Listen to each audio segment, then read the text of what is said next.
Qu'est-ce donc que le baptême du Saint-Esprit? Le baptême du Saint-Esprit peut être défini comme suit.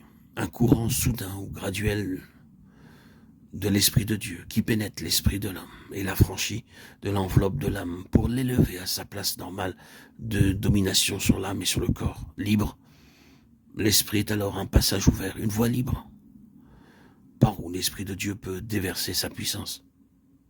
La pensée de l'homme s'en trouve illuminée, purifiée. Les yeux de l'entendement sont remplis de lumière.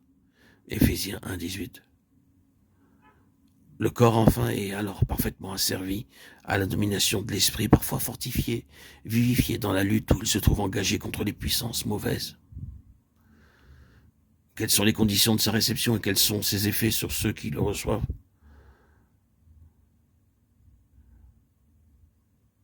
Les dangers dont il faut se garder, que le baptême du Saint-Esprit n'est pas une influence qui se fait sentir sur le corps. Il ne provoque pas d'ébranlements nerveux, de secousses physiques, convulsions, contorsions. Il ne supprime pas le fonctionnement normal de l'intelligence. Il ne paralyse pas la pensée, ne transforme pas l'homme en un être irresponsable de ses paroles et de ses actes.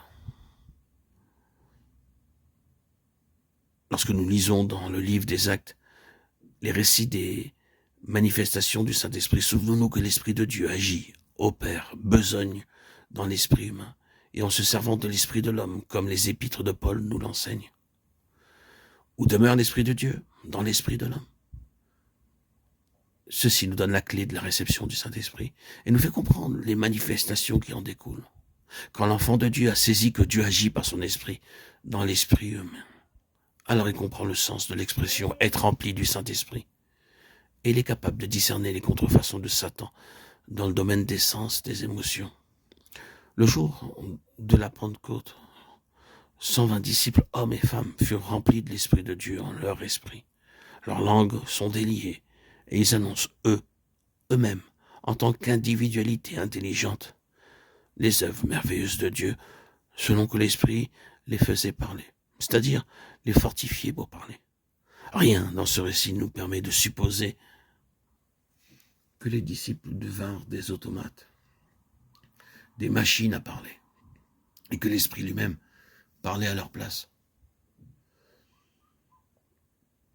Mais leur esprit, étant rempli de l'Esprit de Dieu et inspiré par lui, ils eurent une claire vision de ce qu'il fallait dire, en même temps qu'une parfaite liberté d'expression pour raconter les choses merveilleuses de Dieu, selon qu'ils étaient conduits